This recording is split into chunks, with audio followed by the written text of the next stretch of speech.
Welcome to Literary Ramblings Podcast, brought to you by Endeavor Brewing and Spirits in Columbus, Ohio. We are four friends who have been in the book club that's gathered for more than a decade. We read serious fiction, and this podcast reflects our discussion and collaborative analysis. We provide some context and background info, but it is by no means a comprehensive analysis, simply a conversation amongst friends. There will be spoilers, so if you haven't read the novel and would prefer not to hear plot points, please pause this now, go read the book, and then press play.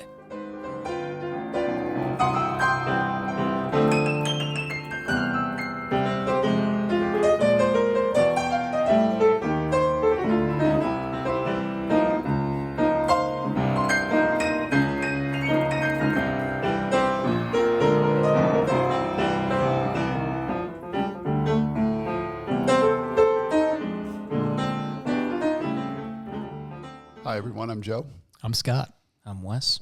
And I'm Kevin, and today we are discussing the 1999 novel War and War by the Hungarian author László Krasznahorkai. Joe, this was your typically weird pick. Why don't you tell us why you came to pick it and why you wanted to bring it to this group? Yeah, well, to start, let me put in a plug for brick and mortar bookstores. Since by browsing them, I discovered my last pick, Shadow Country, and this pick, War and War. Some of our listeners might remember the pre-internet era of used bookstores and independent bookstores. Today, many Gen Zers, like my nephew, spend a Saturday thrifting. Well, for us Gen Xers, we spent many Saturdays browsing around used and indie bookstores. We weren't necessarily looking for one specific title or author. We were just digging around to see what might turn up. In fact, looking for something specific was actually harder in those days than just randomly rooting around to see what you might discover. Today, the Amazon and Barnes & Noble sites have actually flipped that, and I actually find browsing is harder, but locating a specific title is relatively easy. Anyway, I found not War and War, but a different novel by Krasznahorkai, a novel called, and I'm going to stumble on this pronunciation, Hirsch. It's H-E-R-S-C-H-T,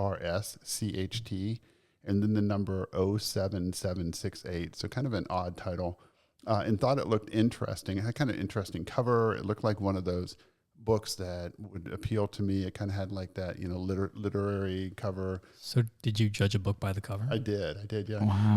Wow. And I'd never heard of him. So before buying the novel, which is probably not what the independent bookstore is happy about, I thought I might want to read something of his to see what I thought of it. And so I went to the local library, and I found War and War in a digital format.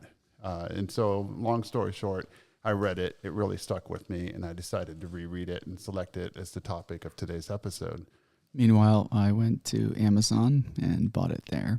And I ended up buying one as well. One thing I've discovered about my own reading taste is that, Wes has kind of introduced this group, I shouldn't say introduced a group to postmodern, but kind of pushed us more into a postmodern kind of type of book. And I don't dislike postmodern, but I realize that there's a type of postmodern that I like a lot better than another type. So I don't necessarily enjoy books that completely abandon narrative or character. And even some of the modern novels like Ulysses and Finnegan's Wake are novels that are so there's just not enough of a linear story for me to get hooked in. But Sure. I do like novels that play around with storytelling, but still give me a character I can invest in and a narrative thread I can follow. Yeah. For me, War and War occupies that sweet spot. It's experimental without becoming incomprehensible. It's philosophical without becoming a lecture. It asks big questions, but still gives us interesting characters, and that's why I wanted us to read it. So before we dive into the plot, I'm curious about everybody else's first impressions. Were you captivated, confused, frustrated? So Scott, what was your first reaction when you finished the novel? Yeah, the whole time I was reading it, it was kind of reminding me of some of these more modern Nobel Prize winning European non-English language writers, like Howler Loxus, or the Icelandic guy. Yeah. Jose Saramago, for example. There's the Polish woman that wrote like The Bones of the Dead. Yeah. What was that? We read that. Olga, yeah. And it's sort of like, I don't know that this is a book that could be written in English, and I think that I quickly lose patience with a lot of the English postmodern movement because it gets really just bogged down in its own language. But there's something about this that I really enjoyed the flow of. I love the playfulness, the creativity, the mythological references that were just sort of, the flow of it just like really works for me. So I really, really enjoyed that aspect of this book and kind of how it wrapped up with a bit of a gimmick at the end. Yeah, and maybe we should also add that worked. A lot of times when an American writer does something like this, it ends up being 600 or 700 pages. And this was more. I think this is like 280, right? Yeah. 288 or something. Yeah. So really, really manageable in terms of page length. Yeah, I thought it flowed pretty well too. So I like what you have to say there, Scott. I have read not a lot of Krasznahorkai before this. I read Satan Tango. Oh, you did read that? I have read it, yeah, a few years ago. And actually, I've not read any other Krasznahorkai. It sounds like you have, Joe. Not yet. Okay. I have the one I found in the bookstore now next on my nightstand. Okay. So I will say the really long sentences that are in this up until the very end where it's broken up a bit more, that is exactly how Satan Tango is structured, exactly the same way. So I do wonder if all of his books are like that. I don't know. But I thought that even though we're dealing with really long sentences, they do flow really well. Yeah. It's not hard to follow what's happening. That was something Kevin and I were talking about. It is a challenging book, but you're never so lost that you can't basically summarize the plot of the book. Right. Yeah. Which I can appreciate that. It actually has a plot. Yeah. It does. It has there's a narrative that moves. Which is something that a lot of American postmodern books just simply abandon and in fact reject, right? Yeah. There's definitely some truth in that. But yeah, I mean, I did enjoy it. I wouldn't call it like an all-time favorite, but I really liked it. I think it's clever. I think that the meta narrative, if you will, the manuscript is highly interesting, and I'm excited to talk about what Krasznahorkai might have been saying with that. And just for clarification, you did pronounce Satan Tango as like kind of the name that's on the book cover, but we'll see later on in the pod, we'll discuss it as Satan's Tango, which is which kind of the American interpretation of that title. Yep. And I have also seen the movie.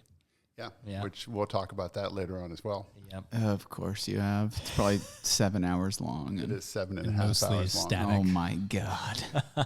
And Wes, I think saying that the sentences were long is kind of generous. Basically, there weren't chapters, there were sentences. I don't think there was a single period or full stop used in any single chapter. Basically, have big sections and then numbers within those sections that you can say would be chapters, and there's single sentences. You know how many sentences are in each chapter because each sentence is set up by its own number, except for that ending chapter that's odd. The final segment. That odd segment actually had more traditional sentences. And Satan Tango does the exact same thing. The last section is once again broken up more like a conventional narrative. We still get some long sentences in the Isaiah has come section, but we do see some periods. Yeah. Well, and to your point too, Wes, like it's readable in spite of that. Like I think even the gimmick or the stylistic trick of the one sentence chapter, the truth is for like it's not a one sentence chapter. It's just that he's omitted periods, right? Like it's actually pretty readable as a traditional chapter, and you just have to interpret where the semicolons or the periods are. I didn't even notice for a couple of sentences. Yeah, if you just kind of read through the cadence, it's not that difficult. So I think I agree with you, Joe. Like my initial feeling is like this like just gets into that, which is weird. It's weird to agree with Joe. Sorry, I got distracted. But it is like you're gaining wisdom in your age. That's not how it feels. but it like comes right to the line for me of where I enjoy postmodern. And I've never thought about what you said, Scott. So now I'm really curious because the most delightful parts of this book for me was when he was doing this like what I thought was really funny, like meta commentary about the manuscript being an endless drivel of words with no discernible meaning. And I'm like, okay, he's making fun of himself and his own genre, or now I'm like, is he making fun of American postmoderns or something more specific? But I thought the cleverness of all that was great. He showed, like, there's a lot of self-awareness of the perception of postmodern lit, and it actually became pretty enjoyable at the end.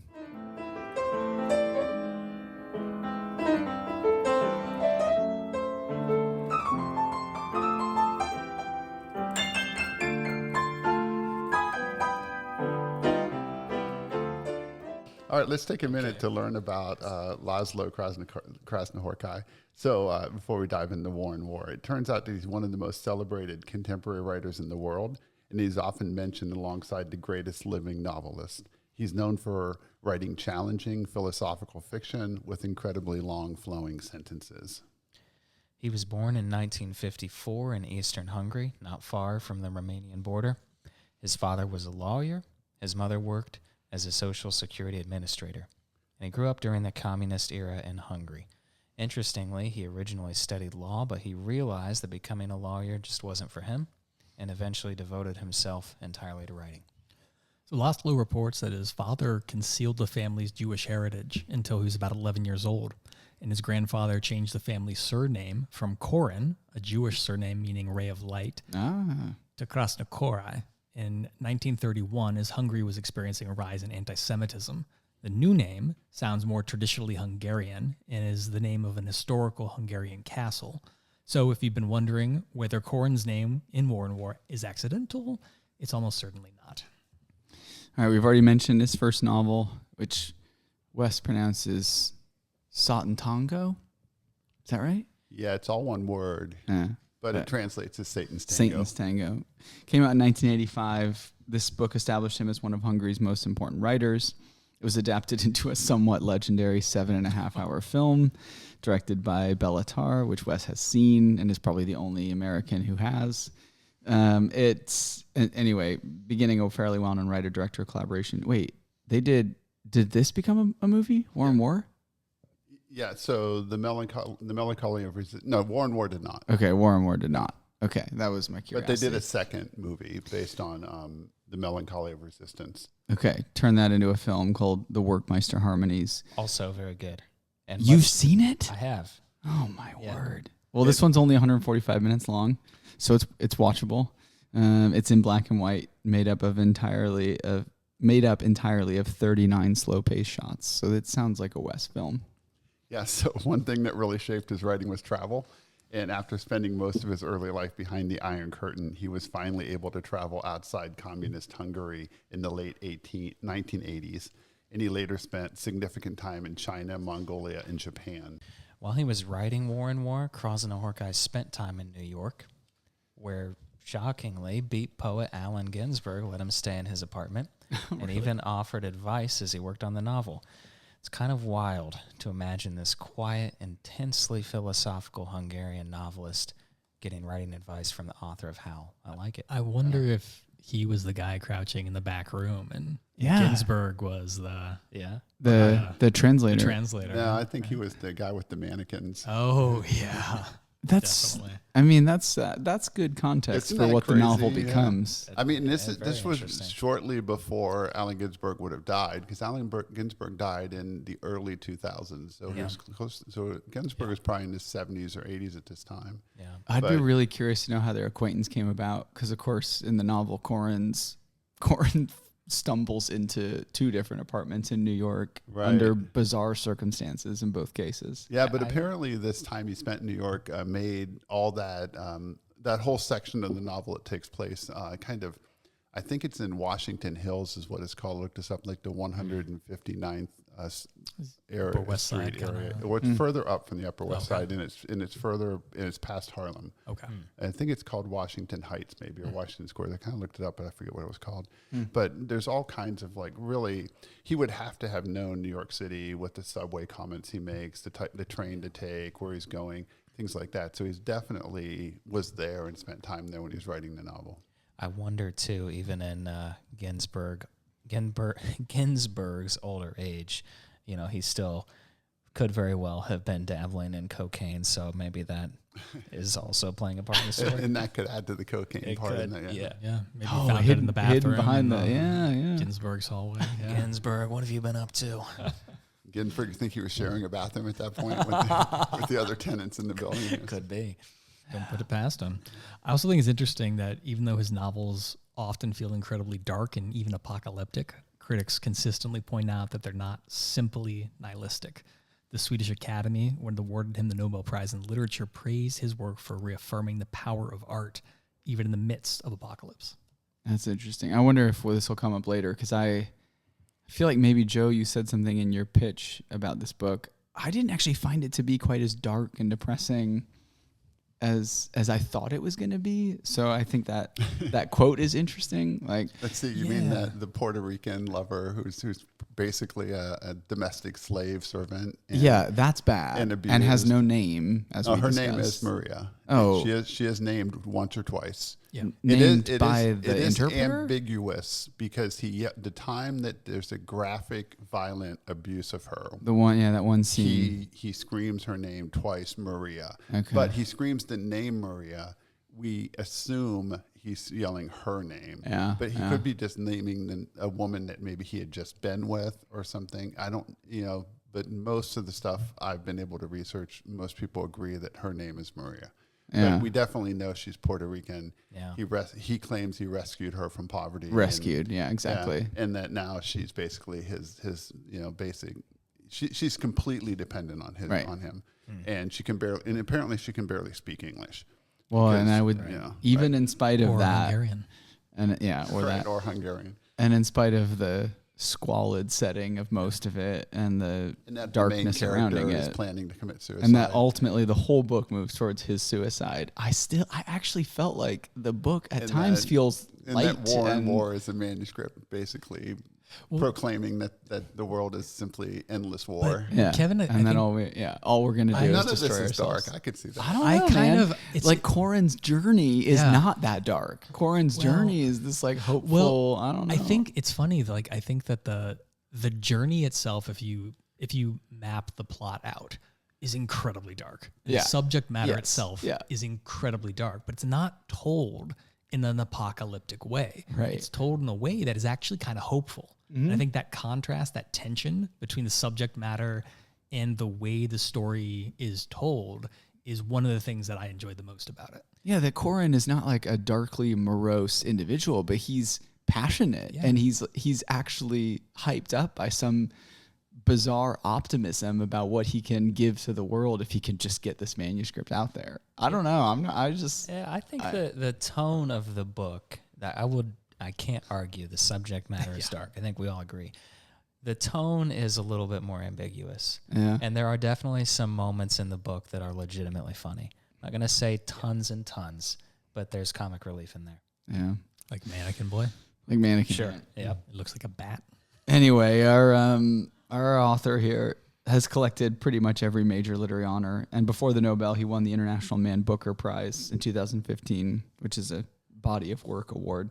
So he is one of the most respected writers in world literature, but despite that, is still sort of a cult author, I think, which is attested to by the fact that we weren't, even some of us as experienced readers weren't very familiar with him and hadn't heard of him even until he was brought to this club, or Joe found him in a bookstore.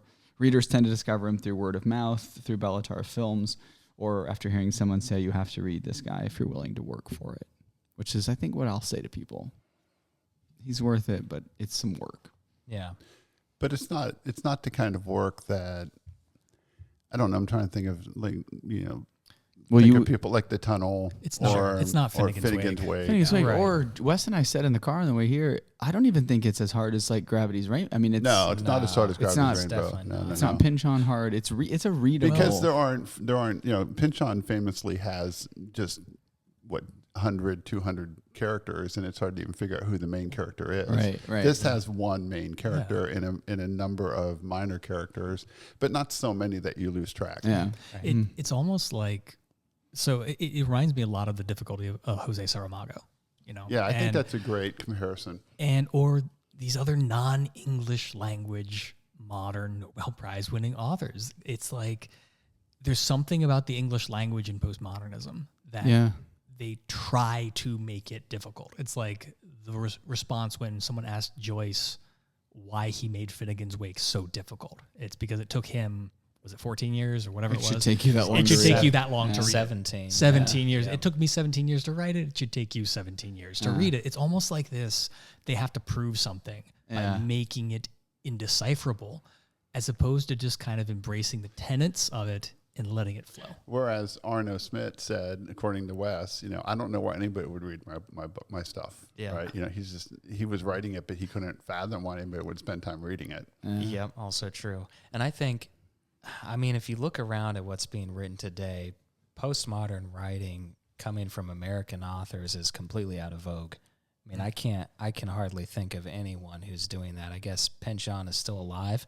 His last novel was definitely not very postmodern. Had some elements to it, but it wasn't his heavy-duty stuff that he's done in the past. Is that America Fantastica? Or am I confusing? No, it's the one we read. That was... It was the Shadow Ticket. Shadow Ticket. Shadow Ticket, yes. Yeah, it came out in October of last year. Oh, yeah, which was pretty straightforward by his and we should also point out that like the big names, DeLillo and Pynchon, neither have at this point won the Nobel Prize, and they're both getting older. They may not win it, and we at some point kind of thought one of them, if not both of them, were shoe-in. Yeah, we're like a lock for it. I think honestly, it seems like David Foster Wallace was kind of the last one to do big stuff in postmodern writing. You mean in American? In America, right. In America specifically.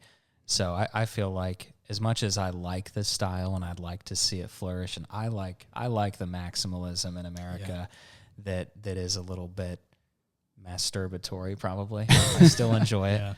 There are a few I guess I can think of who are very unpopular who are still doing it, like Adam Levin, but it's a small list.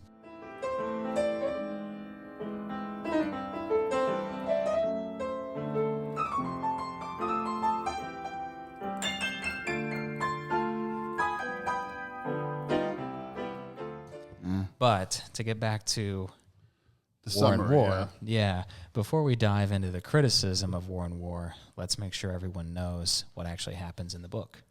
Yeah, and as we mentioned, although there are several tangential aspects of the story, like the 7 boys who seem to terrorize the protagonist in the opening section of the novel, which in and of itself is kind of a fun little section that is never really explained. Yeah. It just kind of is there.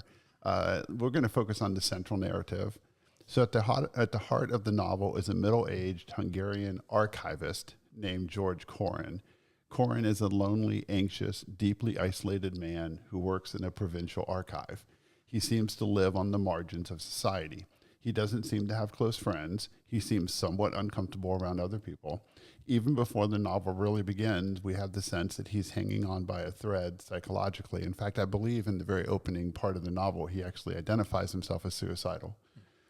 Then one day, while working in the archives, he discovers a mysterious manuscript. He begins reading it and almost immediately becomes convinced that this is one of the most important documents ever written. The novel never tells us whether he's right. The manuscript could genuinely be a forgotten masterpiece, or it could be complete nonsense, or it could simply be the obsession of a mentally unstable man. Krasznahorkai never settles the question. Instead, what matters is that Koren believes it. That belief completely consumes his life. Yeah, I assume some readers read the novel wondering if some other character is going to offer an opinion concerning the greatness of that manuscript. But in true postmodern fashion, no one ever does. We're entirely trapped inside Koren's conviction. So he reaches the conclusion the manuscript must be preserved. He becomes convinced that history itself depends on this preservation. So he stitches money into the lining of his coats, leaves hungry, flies to New York City, which he calls the center of the world, and decides that the safest place for the manuscript is the internet.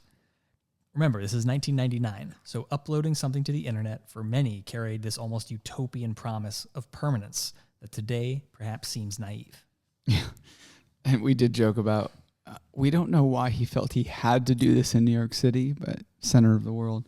So anyway, Koren gets to New York, things start to unravel. He gets detained by immigration officials for being suspicious and weird. I think actually that scene is really funny because their primary suspicion is this dude has nothing, no luggage.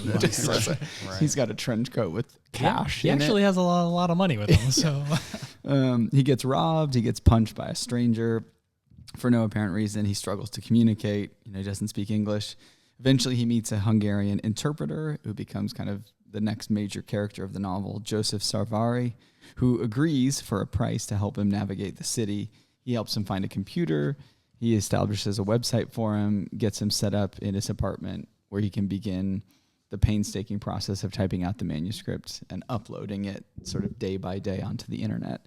And from this point forward, the novel splits into kind of two parallel narratives. One is Corin in New York, uploading the manuscript page by page, day after day, and the other is the actual story the manuscript tells. Mm-hmm. Yeah, the manuscript follows 4 mysterious travelers, Tuat, Kasser, Folka, and Benghazi. They drift through different countries and different centuries. Ancient Greece, Italy, Spain, Africa, and wherever they go, civilization seems poised on the edge of catastrophe. They're perpetually searching for peace. I actually think they describe themselves as defense specialists or something along those lines.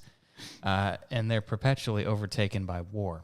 Hovering over the manuscript is another mysterious figure named Mastamon, a kind of dark force who seems to embody destruction itself. Whether he's supernatural, symbolic, or simply another recurring human impulse is never entirely clear. Surprise. The manuscript reads almost like myth or prophecy or an endless historical cycle. Meanwhile, in the other narrative, Corin himself is becoming more and more obsessed. As he types his manuscript onto the website, his own life begins to mirror the instability of the story. His living situation becomes chaotic. Sarvari proves to be manipulative, narcissistic, and violent. He abuses his girlfriend, a Puerto Rican, probably slave, we would say, named Maria, who he claims to have rescued out of filth and poverty. He becomes involved with drug dealers. The apartment fills up with boxes after he suddenly decides to throw away everything he owns and replace it with new possessions, which is a really, really interesting episode. Maybe we'll talk about that. Corin witnesses all of this. He understands almost none of it. And perhaps most worthy of note is that while all this is going on right in front of him, he does almost nothing about it. He's like one of the most absurdly passive characters to the actual things occurring in his life. While he's trying to preserve what he believes is humanity's greatest text, the human suffering taking place right beside him receives almost no attention from him, and that becomes one of the novel's central moral tensions. Something I think is interesting, we're talking about how the narrative split into sort of two things, where it's like what's happening in New York in Corin's life, and then also this manuscript. But I think it's fair to say that we never see anything that's actually the manuscript. What we have is Corin telling Maria story. While she's cooking with her back turned to him at the stove in Hungarian, which she does not speak. Mm-hmm.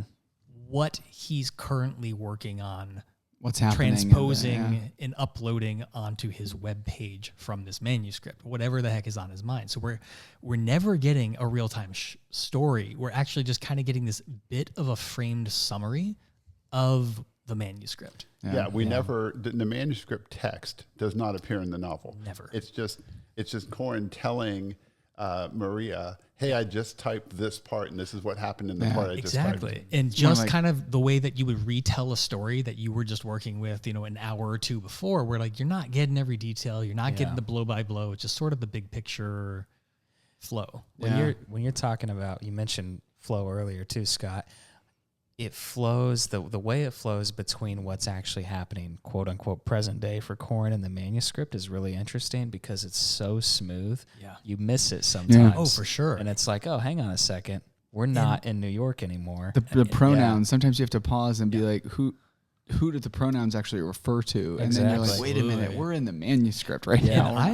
I felt, and again, just having read it once, it'd be interesting to go back and track this, but earlier on, there was more easily discernible, well, this is the manuscript, is this. But as it moved on and as he became further and further into this, there was a lot more overlap. Yeah. So a few parts that could be independent sentences would be about Corin, and then a few would be back and forth and back and forth. Mm-hmm. Yeah, the manuscript definitely merges into him. Absolutely. And towards his last scenes, he actually is talking about it as if one of the characters, I'm thinking if it's let me look at the names of the 4. It's Kaiser, I think. Yes. Kaiser is like he feels like he's in his head. Yeah. Even at the end. Like he says that about all 4. He feels like he's carrying the 4 of them. But not only is the manuscript and the character is going into him. He is going into the manuscript. Right. So he is seeing them through the manuscript as well as they are entering him. Yeah. So it's really crazy. But at the end, he's really obsessed with saving humanity through preserving this manuscript. And he can't help the person living in the next room. In fact, he's using her to narrate what he's typing, even though she has bruises all over her face. You know, and that's one of the interesting, really central, as Kevin said, tensions or moral tensions in the novel. Okay, but maybe something to return to. Yeah, we will return to that. Because I think he does help Maria. Okay. In a way. Even though she ends up dead. Even though she ends up dead, which is Sarvari's Which we'll fault. get to right now. So eventually, Spoiler. Yeah. So eventually, Corin finishes. When we say uploading the manuscript, it's not like we would even today, where somebody would scan it. He's manually typing it, and I think it is interesting. I think Scott just mentioned that I don't remember. Now I've read the novel twice. I don't remember Krasznahorkai ever like describing a physical like folder that Corin is carrying on the airplane in New York or in a briefcase, like Sewn into his coat. the money's sewn into his coat, but It it's did mention the also? document was also sewn into his coat. Okay. Yeah. But it has to be a couple hundred pages, right? So I mean, the money sewn in the coat makes one. Well, he made reference to that he at one point said like, 150 to 180, and then it kind of changed that That's number right, a that's little right. bit. Yeah. 150, but 200 pages. So once he finishes uploading the manuscript, the mission that has driven the entire novel, that mission is complete. And instead of bringing peace, everything collapses. So he leaves the apartment. He tries to find this Hungarian neighborhood in New York that he's heard about, and he does find it. He hopes to buy a gun there with which to kill himself. And he has a couple weird interactions, and one is with a character who's obsessed with mannequins and like setting them up in different poses and has them posed all over his apartment as well. He returns to Savari's apartment after he has those interactions, and he discovers that both Savari and Maria have been murdered, apparently as part of Savari's criminal dealings. Corin then takes the hidden cash from the apartment because Savari had been hiding cocaine in the bathroom, and at one point, Corin notices that the cocaine is gone, but there's a bunch of cash there. And we're just led to, I guess, assume that that's probably why the murder happened, that there's some kind of, hoarding of cash, and they couldn't find it, but Corin knew where it was, so he takes some of the cash, and he decides, again, with this weird idea he had to go to New York, now he has to go to Switzerland. Has to. Because when he was in the apartment of the guy who liked mannequins, he saw all these photographs of this sculpture art installation by this guy named Mers, who's Mario Mers, who's an actual Italian artist. And they're of these like igloos. They're like geodesic domes, but they're broken, right? Or very made fragile, with different and materials. Very fragile. Did you all look them up? Yes. Yeah, we did. Uh-huh. Yeah. And so he decides he has to go there. And that's what happens next, Wes? You can tell us. So are you saying they were fragile because they must be Italian? Exactly. Yep. Corin arrives in Switzerland. He locates the art museum, which was an actual place in 1999 called, in English, Halls for New Art. Halls for New Art housed massive avant-garde installations. Unfortunately, it closed in 2014 due to a long-running legal dispute, which I think there's some further irony there in the fact that it closed down. Yeah. Regardless, Corin manipulates his way inside Halls of New Art after hours and shoots himself in front of the art exhibition, which also was actually in the museum in 1999. It was a fragile dome-like igloo village made of various materials such as glass, slate, mud, twigs, and even neon. The artist is the Italian Mario Mers, who was so moved after reading War and War that he actually conceptualized but did not build an igloo sculpture dedicated to the memory of Corin. He certainly should have, though. And then that section of the novel ends in the physical printed copy of the book with a website, a link you can go to, which leads to a disappointing warandwar.com. Yes. Which the aptly named. Which you're told English. that by not keeping up the payments for the website, the manuscript is not available. And then there is a final chapter that seems to be out of sequence, seems to explain how Corin injured his hand, which is an injury that Maria notices and comments on, which we assume to have occurred many weeks, months, or years before the events that we've read about. Yeah, and as Kevin said, there's that web address. We'll get to that a little bit later because you can actually type it in and you actually get this kind of interesting message. We'll get to that in a little bit later. It's kind of a fun joke. And there's also an image of an actual plaque that Krasznahorkai actually placed right outside the museum and kind of attached it to the wall. And the plaque is dedicated to George Corin. It actually says here is where George Corin committed suicide or shot himself or something like that. But I thought it was interesting that he went so far with like trying to make this factual account. It was a lot like James Hogg's planting of the thing in the newspaper an entire year before. Yeah, I forgot about that. Anonymous right. novel. Mm-hmm. Yeah. So when that museum was there, he had people come and did sort of a funeral for Corin. Yeah. So he did kind of a funeral. Now, I read about him. that, and I heard that was kind of unsubstantiated. Some people say that happened. Some people say it didn't. Yeah. I'm not saying that you're wrong. I'm not sure. I tried to do some research on that when you had mentioned it. So you're saying it's not clearly defined? Exactly. It's not clearly defined. I think Krasznahorkai would be pleased, right? So the idea, if it did happen, is that, people came to this plaque as sort of a memorial for Corin, and they talked about him in memoriam as though he were a real person. Yeah.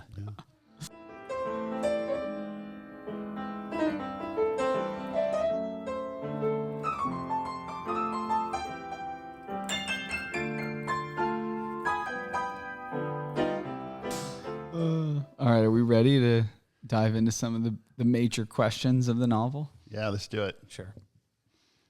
Yeah, one big question that maybe we should tackle first is, why does Corin feel compelled to save the manuscript in the first place? What do we make of that? Yeah, I think that's a really interesting question because, I was thinking about, is it kind of a loose metaphor for, our religious texts that we have preserved and saved, that at some point somebody had to say, this person's writing or this person's story needs to be memorialized and needs to be preserved and saved. So I didn't know if there, I don't want to be corny and like turn it into like, this is a metaphor for the Bible and that kind of thing. But at the same time, it does have that little bit of a feel to it that we have made decisions as human beings about what should be preserved and what's not really worthy of preservation. And oftentimes the things that we hold in the highest esteem are religious texts. Sure. Yeah, and I think, I'm not going to answer the question posed, but like add an auxiliary question too, which is like a much simpler question. Do we like Corin and respect him? And I mean, this is where I think it's peripheral to the question. Do we respect what he's trying to do? Do we respect that for whatever reason he's decided he has to? I think to me, Corin seems like that guy who you meet who has this like vibrancy to him, but you immediately know he's batshit crazy. Yes. Like, wow. Yeah. And like, it's the kind of guy you would want to talk to for 20 minutes just to see what is this guy about. But not be like bound to him. But you're probably not going to invite him to your house, right? Come watch my kids. It occurred to me on the second. Are you free for a babysitting gig? But it did occur to me on the second reading that he's very Don Quixote-like. Yeah. Oh, absolutely. He's completely driven by this mission that he believes is of utmost importance. And the thing is, though, I don't think that he is tied the necessity to preserve this manuscript to the writing of the manuscript as well. It's not like he's seeing this as some piece of literature that needs to be continued or that he finds this piece of literature is so important, we need to preserve it for the world. He is not mentally sound. Whether that's because of this manuscript or whether he's only seeing this manuscript because of that, or whether this manuscript even actually exists in a real sense. Yeah. It's the fractured mentality that is so deeply in him. Like he described it as he could not physically stop reading it. Yeah. The first time he read it through, and nor could he the second time he read it through. So it was so important to him because it was not the text of a novel or the text of something important. It was the experience that needed to be preserved. The takeaway is to enjoy the endless drivel of postmodern literature, you have to be mentally unsound. You just have to read it over and over again.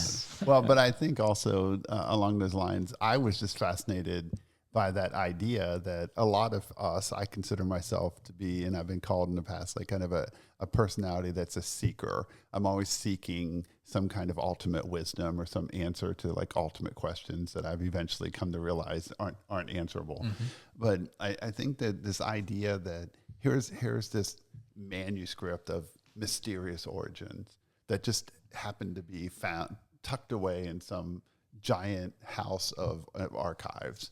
And Corin just stumbles upon it. He can't understand why it got there. And all of a sudden he feels like he's almost like the chosen one. He's discovered this thing. He refers Book to of Mormon himself almost. Joseph Smith. Sort of that way at one point where he talks about what are the things that make me special. And I'd have to find it again, but there's a very specific part of the text where he is assigning meaning to himself. Yeah, because not only did he find the manuscript, he recognized in his mind its value. Yeah. Well, and the other thing I think is important to note is that even like he was describing the final section, and at first it was this gibberish to him, but the deeper he went into this experience and the crazier he was getting, suddenly it made sense, and he was able to literally enter that world and walk around in it like a grassy field or something, suddenly illuminated. Yeah. Yeah. Looks like you have something to read to us there, Wes. I do, yeah. If we're going to return to this question about, why does he feel compelled to save the manuscript? I think that as we've run into with a lot of the postmodern stuff that we have read, the meaning is that there isn't meaning, right?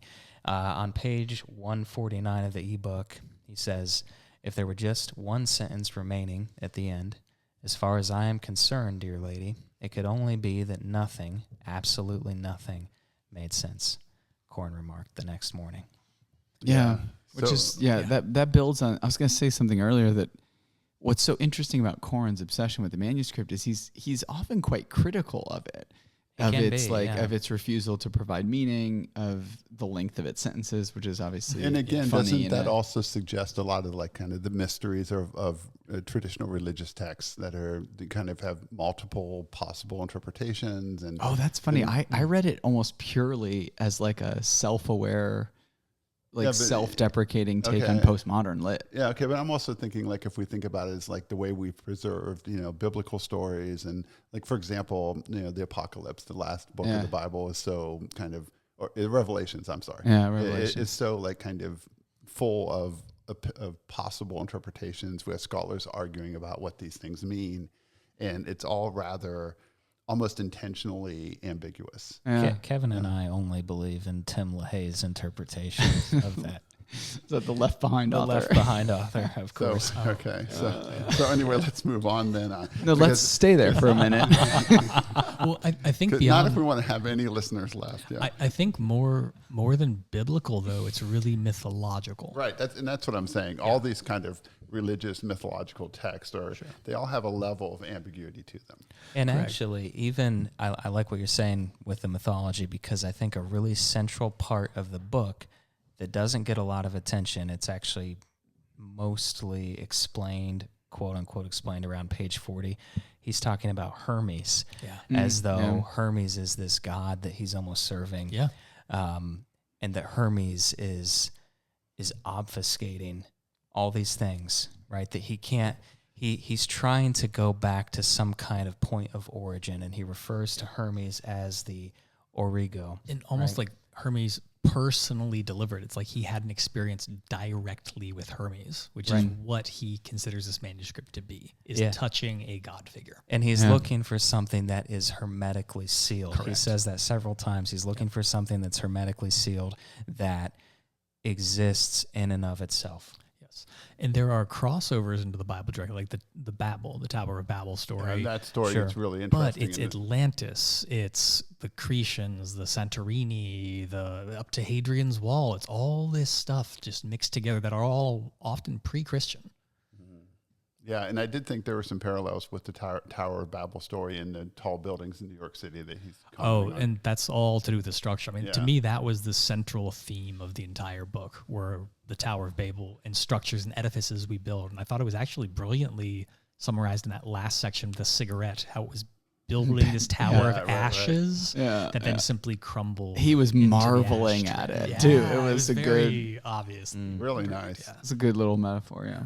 So I guess the next question that comes to mind is that if Corin is correct that you need to save this manuscript, or at least in his mind it matters to him, is there any way to do that?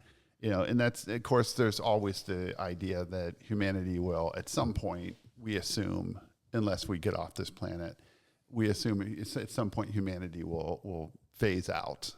And at that point, then all of our efforts of preservation will be for nothing or will be gone unless there's some other alien form that's interested in looking at our archives. But how would we even preserve anything? And that's like the next question. And I think this is a really interesting question because I know that there are, and this is something people don't believe me when I tell them, but people actually are assigned the task of trying to figure out how do we label really dangerous things so that 1,000 years from now, somebody will know it's a dangerous thing. Mm-hmm. Because we think, well, everybody will recognize the radioactive sign that we have today. Sure. But maybe that's, but somebody who put up a sign 1,000 years ago, we don't know what it means today. Yeah.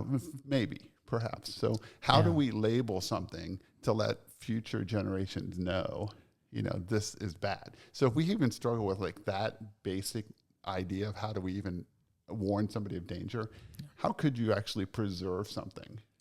Yeah. Something, a quick thought here, something Kevin and I were talking about on the way up. I think that Krasznahorkai is not saying that nothing can be preserved, right? Because Corin does come across this manuscript. We don't know how long it's been in there. Yeah, he finds it. He finds it. Yeah. But I think what I would take away. I think it's late. I think it's dated 1941. Oh, right. You are right. So, it's over 50 years old. It's got a little bit of antiquity there as far as a manuscript goes. That's a good catch. But I think what I would say is that he's not positing that nothing can be preserved, but he is saying we don't control what's preserved. I think, too, and I think, to me, that's a really interesting way to see it, but it's also the method of preservation is dependent on continuity. And the fact that we're presuming this manuscript is written in Hungarian because that's the only language he speaks, and that's made to a point. And he is trying and double checking and rechecking that he's not making a single mistake. He's learning how to do all the little superscripts and accent marks to make it actually officially the same thing that he's uploading to the internet. But he's recounting this to someone who doesn't speak Hungarian. That's the only thing we know of it. Yeah. We're also reading this through translation in English. And everything has been translated. Hungarian is also a really weird language. It's Uralic. It's not even Indo-European. So it's sort of like, I think the author is aware of this sort of thing in this kind of play. Like, why would you choose to write this in Hungarian? Yeah. Well, and you just like made me think of, and thank you for doing this. You made me think of, like, again, the original spiritual texts in the mythological texts that are all in various languages. Yeah. And we're reading translations Greek and Aramaic. And even like some of the, like I go back to the Bible, which is something I'm most familiar with. You have stories in the Bible that are recounted from, I went to hear Jesus speak, and now I'm writing down word for word what he said. And none of those actually are direct recordings. They're all told years and years later in different languages than what he spoke. Right. And like all of that kind of possibility of error is very interesting. And it's very interesting that Corin could be making mistakes as he's typing. Absolutely. Yeah. And he's so organized and put together and everything. We have to trust that he's organized. Of course. He's not worried that his head's going to fall off or anything. No, like not that. losing. So Just again, learn what a laptop was. And this does He literally didn't know what a laptop was. And Talking it about does Alta speak- Vista. And it does speak to the difference of preservation, because it's not just figuring out the format that you could put something in to preserve it. It's also figuring out how do you make sure you haven't misrepresented it in some way. Well, but doesn't that drive you to think like the core idea here is that like art is to be loved and obsessed over? Like I feel like I just kept feeling like, isn't the point just that like it's not important that this manuscript be preserved? It's important that Corin, a person who loves a text this much, exists. Like I think that's what I kept coming back to. And it's not the text for Corin, it's the experience. And art is the experience that the individual experiences. And then ultimately it won't matter if this manuscript can't be accessed, as long as someone else in 100 years will find something to love in the same way that Corin immediately finds a new work of art to love with the sculpture. He immediately shifts and says, I got to go to Switzerland. Yeah. And we've all had the experience of reading a book that we absolutely loved, or in Wes's case, seeing a 12-hour movie. It's only 7.5. Right. And then trying to convince somebody that it's worth it. But it meant so much to you. Yeah.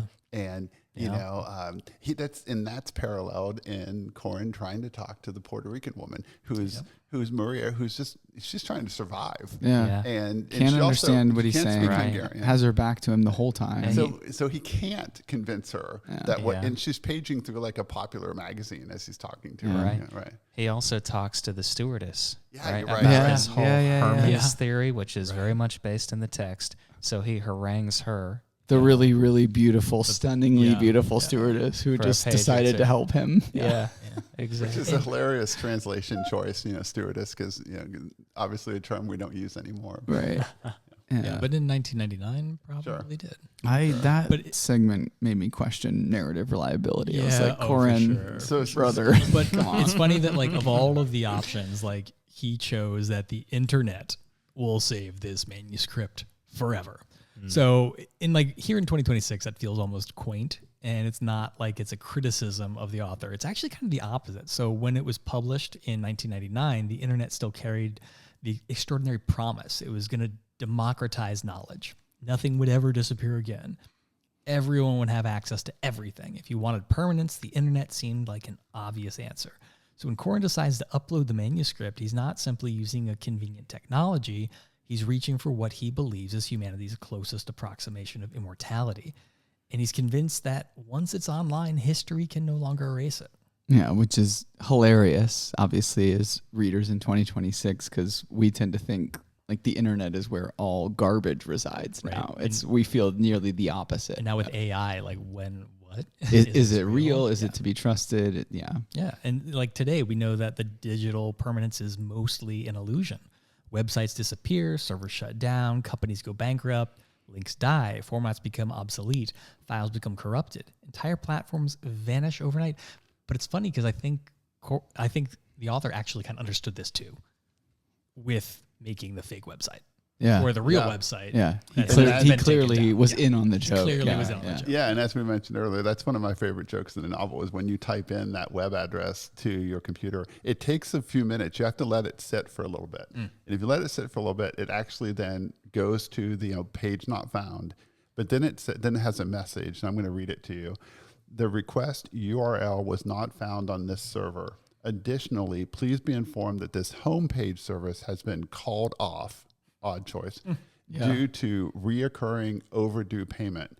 Attempted mail deliveries to Mr. G. Corin have been returned to sender with a note, address unknown. Consequently, all data have been erased from this homepage. So it's not there anymore. Also interesting, Mr., not doctor. So another discussion. Yeah. Right. So I guess that's, what do we make of this? Did he know, Krasznahorkai, did he know in 1999 what the internet would become? Did he suspect, and that was kind of the whole point, that it too would fail as like a means of preserving art? I don't know. Yeah, I think he was. I want to give him credit to think he was skeptical, because there were people back in those days who said the internet was going to become TV, and in 1999, TV was a synonym for trash. If you said something was going to become TV, you're saying it was going to become trash. It would just be full of ads, commercial products, and of no value. Yeah. And he may have certainly, I would give him credit to think that he was probably a bit skeptical of the promise of the internet.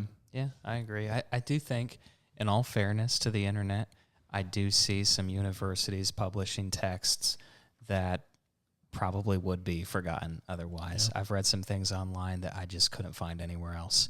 So there is truth that it has the ability to preserve, but Krasznahorkai is definitely right to be skeptical of the permanence of preserving anything, right? Yeah. That it if it seems too good to be true, if it seems absolutely permanent, it probably isn't.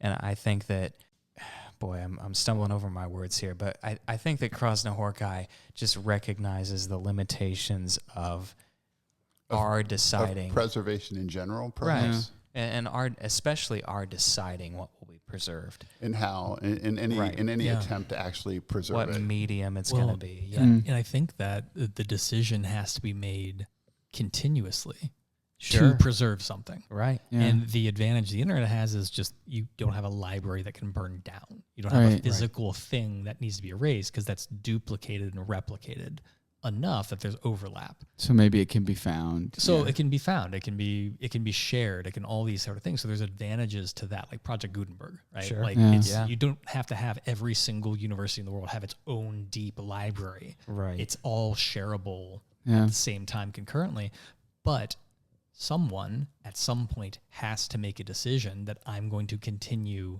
this storage. Yeah. Right. Right. Like I need to maintain it, which is the joke of the if you go to the link, the joke there is like, well, he stopped making payments and no one cared to maintain. So we erased it. We erased it which to I free think up space. Which I think that actually leads back to a very interesting thing where I don't know. I mean, I don't want to say that this is the point of the whole thing, but I'm like, is there sort of a subtle idea that like there's nothing better than the physical manuscript, like that resides in physical space, which I've said this to Wes on the way up, that if we believe the narrative we're being told, remember, Corin goes all the way back to get it, doesn't get it, leaves it there. Yeah. So hypothetically, though we can't access the manuscript on the website, hypothetically, his physical copy is floating around in New York City somewhere. Well, it's probably in the New York City crime division because it was in the apartment of a double murder. Right. So maybe it's sitting in a box in a file folder in the basement. For another archivist to go through and find someday. And however, if they don't speak Hungarian,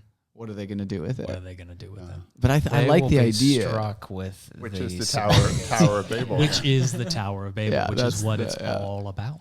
Which I like that idea, though, that like perhaps, long after it doesn't exist digitally anymore, the physical copy is floating around the earth somewhere. No, I agree with you, Kevin. I've thought a lot about this, and as a writer myself, I have preserved my writing now. I've printed it out, and I keep all my short stories, things I haven't published, but I keep them because I realized that I wrote some stories in the 90s, and I can't access them anymore because they were done in a format. But files. But when you try to open the file, it's from an earlier version of a word processing program that no longer is supported by anything, and so it won't open. It just won't open. Yeah. It'll open up in wingdings.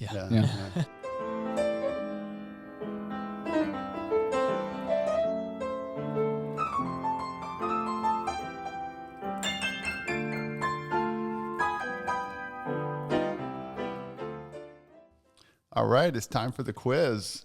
Question number 1 is going to be a contest. All right, so it's based on the fact that Krasznahorkai won the Nobel Prize for Literature in 2025, and he's the second Hungarian to be awarded the prize. The other is a Holocaust survivor named IMRE. I'm assuming that's Imre? IMRE. IMRE. Imre? That's first name. Cortez, who was awarded the prize in 2002. So the question I have is, how many Americans have won the award, and can you name them? Whoa. So I'm going to tell you there are 15. Okay. Okay. And some of them, however, were born outside the U.S. and won the award after they came to the U.S. and established citizenship. So what I want to do is start with Scott. We'll go around. All you have to do is name one person, one American who won, and then we'll see last man standing. Okay. Wait, Well, what is it again? What's the The prize? The Nobel Pulitzer Prize or the An Nobel? American who won the Nobel Prize. I mean, Faulkner and won there the are Nobel, 15. right? So, okay, you got one. Faulkner, 1 point for Scott. Oh man, I am not I'm not aware of these things. Nobel, Nobel, which is for lifetime achievement. lifetime achievement. Did you hear that the person who invented the knock knock joke won the Nobel Prize? Oh, Yeah, you're funny. Yeah, it's like, Terrible. Wait, is Wes out already? I don't know. no, But I'm going to throw a name out you there. got to think. Okay. You got to think of my favorite musical artist.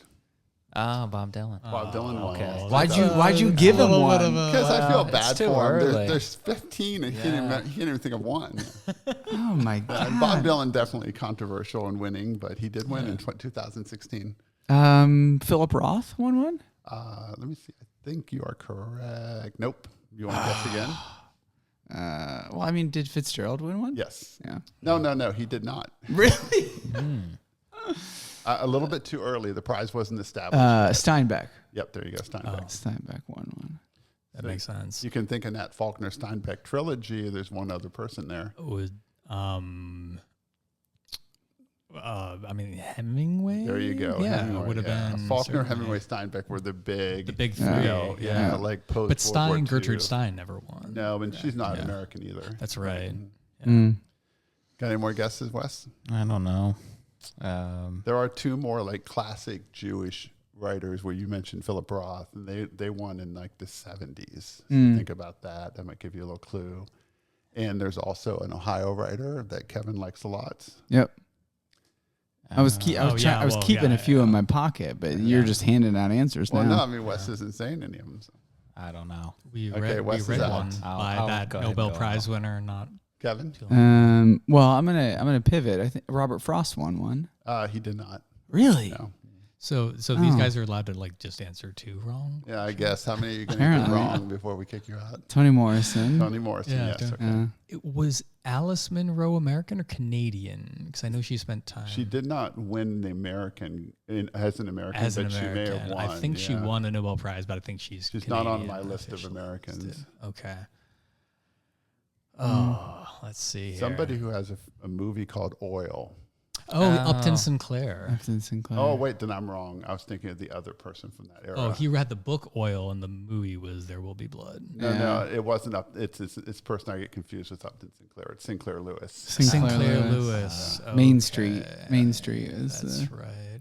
So I'll just read you the other one. Eugene O'Neill Okay. in 36, and Pearl S. Buck, which I was surprised Pearl by Buck. in 38. Tennessee Williams too, right? No, he did not. Really? And then T.S. Eliot is on the American list. What? That's weird. And I looked that up. He was born in St. Louis and went to Harvard. Okay. And then he moved to England when he was 25. So he's still considered like an American recipient, which I think is kind of a stretch. Sure. It's like, we it's like mentioned World Cup Yeah. eligibility. Yeah, exactly. I was looking that up the other day. So also Faulkner, Hemingway, Steinbeck, as we mentioned, Saul Bellow Oh, yeah. and Isaac Singer were two people I thought you might mention. Isaac Singer wrote The Natural and The Assistant. And I thought not that was even heard of Malamud, Isaac or Singer. wasn't the natural Malamud, yeah. Malamud? Oh, no, you're right. Yeah. Malamud was Yeah, that's Malamud. You're right. Malamud, yeah. Singer, did he write Who wrote Goodbye Columbus? Is that Philip Roth? That's Philip Roth. Roth, Yeah. I thought for sure Philip Roth was on this list. Yeah. And then two Soviet-born later Americans. Oh, hang on. I might have one. Oh, Got Wes one. is when you back. say Is the it Solzhenitsyn? No. Oh, no. okay. Yeah. Czeslaw Milosz, Okay. who was born in the Soviet Union and taught at Berkeley and became a citizen in 1970, and Joseph Brodsky, who was born in the Soviet Union, came to U.S. in 72 and taught a couple different places, but primarily at University of Michigan, became a citizen in 77. We mentioned Toni Morrison, Bob Dylan, and the most recent is a poet and essayist from 2020, Louis Glick. Gluck. Gluck, Yeah, Gluck. yeah. Yeah. I think her The name umlaut? is pronounced Glick. Oh, but it's okay. Yeah, okay. Yeah, it is spelled like Gluck, Gluck. I don't know why I thought. Yeah, okay. I thought you guys would do better at Yeah, that. maybe. We basically aced it. I do know that there are two Nobel Prize winning Chilean writers. Oh boy. You guys know who those are? Wow. Both of them are poets. Neruda? Neruda won. Nailed it. Winner. Nailed it. And Gabriel Mistral, which no one knows. Okay. All right. Which ancient civilization is known for having many of its records preserved because they were written on clay tablets rather than more fragile materials? Mesopotamian, Babylonians. The Mesopotamians, yes, they didn't even need the multiple choice part. Cuneiform. Wow. Yeah, the Mesopotamian culture dates as far back as 10,000 BC, and since they documented information on clay tablets, many of these tablets have survived, primarily because when fires destroyed ancient cities, these clay tablets baked and hardened and then naturally survived thousands of years underground. Wow. Between the Tigris and Euphrates and the cradle of civilization. Can anybody name some of the more famous ones? Gilgamesh. Gilgamesh is one of them, yes. And the Sumerian king, Gilgamesh was around 700 BC, and the Sumerian king list from around 2000 BC, and the Code of Hammurabi from 1754 BC, which they have I think it's interesting to have a very specific date on that one. Yeah. Those were all like right on the tip of my tongue, but I didn't. I mean, they were Okay. mine. So. Which I like the old stuff. And maybe Scott will answer this without the multiple choice part. He might. Which of these ancient preservation efforts is considered one of humanity's greatest attempts to save knowledge from disappearing? Do you want to guess before I give you the clues? I think you're talking about Jurassic Park. Yeah, well, clearly, yeah. Was it the construction of the Great Wall of China, the Library of Alexandria, the Roman Colosseum, or the Terracotta Army? Clearly, the Library of Alexandria. Yeah, exactly. I was going to say like written word. What do you mean by no? So it was founded in the 3rd century BC in Alexandria, Egypt, and it was the ancient world's greatest repository of knowledge. Conceived to house all the books in the world, it was part of a larger scholarly complex. The library is believed to have held up to 400,000 to 700,000 papyrus scrolls at its peak. In fact, it was known that any ship that came into harbor, people would go through the ship and confiscate any manuscripts and take them to the library. And then they would keep the original and return a copy to the ship. The Lighthouse of Alexandria. Right? Maybe that's how Corin's manuscript survived. The collection spanned science, math, literature, and histories from Greek, Egyptian, Persian, and Indian civilization.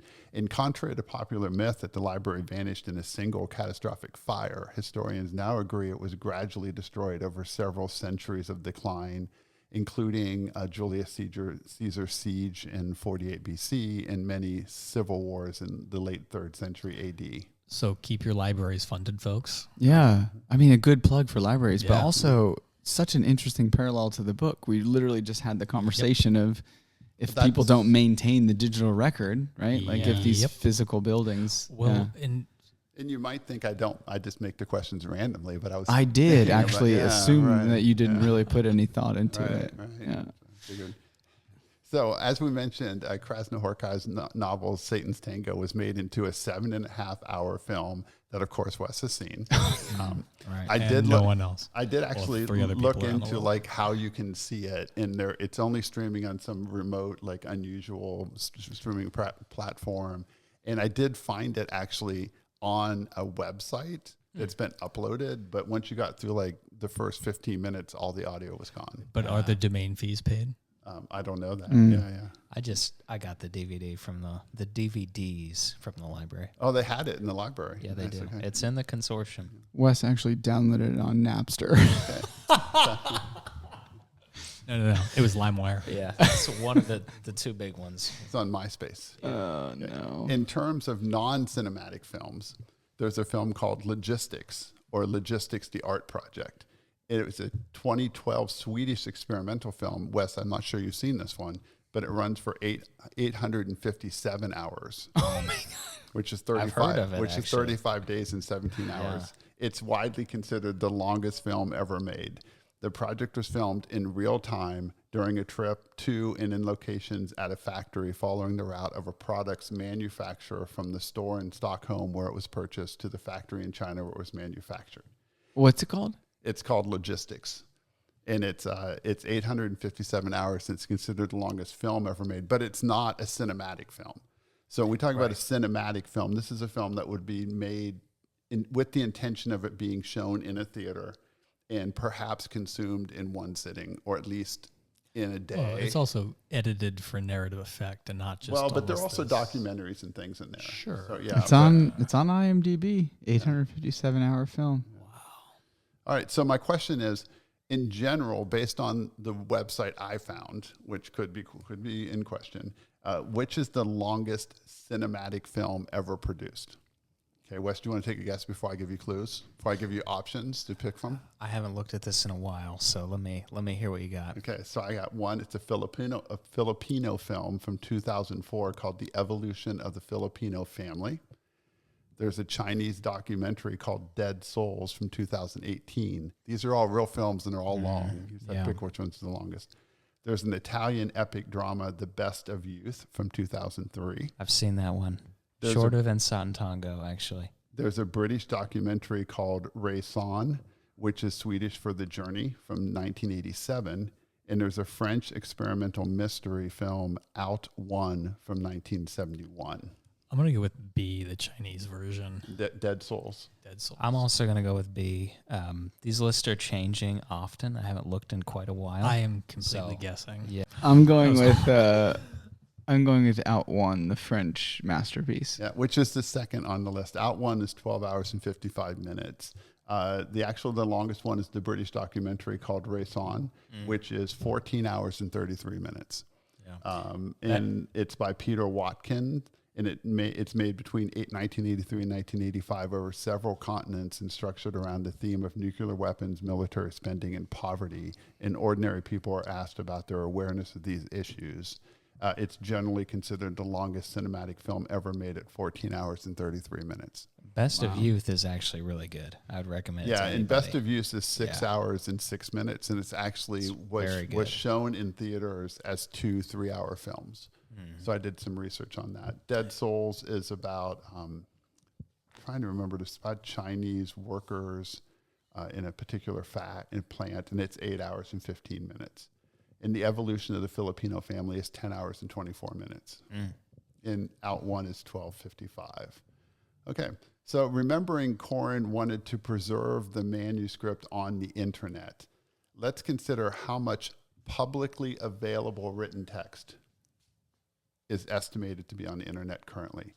Just publicly available written text, not images, no videos, no personal emails or social media posts or other forms of digital data, just publicly available written text. If you could somehow print out every word of publicly available written text from the internet onto standard sheets of paper with a standard font and standard format of about 500 words a page in just the front of the page, how many sheets of paper would you need? Closest guess wins the prize. This is not multiple choice? No, this is closest guess. How many sheets of paper would you need to print out every available public written text on the internet? And of course, this is an estimation. I feel like we got to be in the trillions, right? I'm going to say 700 billion. Okay. Wes? I'm going to go higher. I'm going to say 701 billion. That's exactly what I'm going to do. that's true. Or 699 That's billion. why I'm waiting for you guys to answer first. I feel like it's more than that. I'm going to go 900 billion. That's putting me in a really weird place. I'm going to say, you said 700? Mm-hmm. You said 900. I'm going to go 801 billion. Wow. All right. So, I mean, of course, this is all estimated, but the estimation is 136 billion sheets of paper. Oh, 136. Okay. But if you go to all, Winner. Kevin. so if you go to all written text, public and limited access, like emails, text, Facebook, all that stuff, it jumps to 2 to 20 trillion printed sheets. Wow. Yeah. So, which of course leads to the question of what Kevin said earlier. You know, there's so much there that how do you even find what you're looking for? If this text existed, this Hungarian manuscript, who's going to discover it on this one guy's website that may not be indexed? Because we now know your website has to be indexed, or none of the search engines are going to find it. Yeah. Okay, so this is my final question, and it's my first open-ended question, so there's not a right answer to this. Say you're given the It's power. not a quiz, Joe. Rhetorical? It's not a quiz. It's an essay question. It's kind of to see who's the best critical thinker. Is So, there- Kevin, why don't you just sit out on this one? Is there a rubric? Would you need to go to the bathroom, Kevin? I'm fine. Okay, if you were given the power to preserve just one piece of human existence for eternity, which of the following would you choose? Would you engrave the world's greatest works of literature onto indestructible Mesopotamian clay tablets so the stories survive any collapse? Would you convert the entire written text of the internet into an incorruptible digital archive and bury deep underground? Would you cryogenically freeze the DNA of one human being holding the biological blueprint to restart our species? Or would you launch a space probe broadcasting every moment of human history into the cosmos? I'm going with option one. You would engrave all the great works of literature so I they could would. be preserved. Yeah. Okay. That was my inclination too, but I feel like I got to give a different answer. But it just feels You like can give option one. It's just okay. get all the greatest texts, Yeah. the religious and the fiction and all of it, Yeah. and just But put it on so- something that can be found. Yeah, physically. but then you're also like think about the fact that we needed the Rosetta Stone to like figure out how to translate a language that we didn't know. And if there's no context, it's completely worthless. It's gibberish. Yeah. It's gibberish. It's just scratches on a stone tablet if there's no linguistic concept behind any of that. So like DNA would have value after the fall of humans existing, right? But not value to art though. No, not well. What was the It was if you could preserve an element? one element of human Yeah. existence for eternity. Yeah, and You get a human. and I think that even broadcasting something that's a media that could be deciphered by a different technology, like you could find the scratches, Like a 7.5 hour film. like a seven, like film or audio, or something that you could transmit classical music, or you could that's outside. As much of a linguist as I am, it doesn't work if you don't have a basis of reference. So that's why to me literature is so powerful, is because we share it as a communal wiring that is learned behavior that taps into something that is unlearned. It's the only type of thing, whereas vision and hearing is universal. I think what Carl Sagan did when they sent out was it like the 70s or 80s, they sent out a satellite into deep space transmitting radio signals, but they also put this like plaque of like the Mandalorian human with like, and they spent time thinking about what if someone encountered this, an intelligent species that did not understand our language. And so it was coded in math and different symbology that could potentially be interpreted by someone trying to. So I think that's sort of a direction I would go in. Yeah, I like that. And I really like the idea that saving literature, however, even though what you're saying is, might it be indecipherable at some point? But I remember trying to think who said this, actually a biologist who was kind of wrote about the future. And he said, he studied ants, a lot of ants and worms. I'm trying to think what this guy's name was. Pretty well known. But anyway, one of our listeners will probably write down and tell us who it One was. of our tens of listeners. much more contemporary than that. Yeah. But he said if an alien species actually came to our planet, they would have no interest in our technology, because if they got here, their technology is way more advanced than ours. So they're not going to learn anything from our scientists. Yeah. Right. But what they might be interested in is our stories and our humanities, the stories we tell, the kind of way we've collected our community around our story, and identified who we are based on our stories. And I thought that was kind of an interesting thought, because it is true. If somebody could discover us, they obviously have all the technology that we would have plus much more than that. Yeah. They would be interested in our biology. They'd be interested in our culture. They'd be interested in our languages and how we communicate. Yeah. Yeah, and they probably don't need our minerals or something like that because, again, they figured out a way to intergalactically travel. Well, we've all seen Independence Day. Right. So. Which and I feel like those movies The are just, definitive film. right. I feel like movies in which somebody's coming to our planet to harvest our plutonium or something is just kind of far-fetched and silly because they already figured out how to travel light years. Likely they're not needing anything from us if right. they've managed to. They've figured out a way to take the energy from the universe.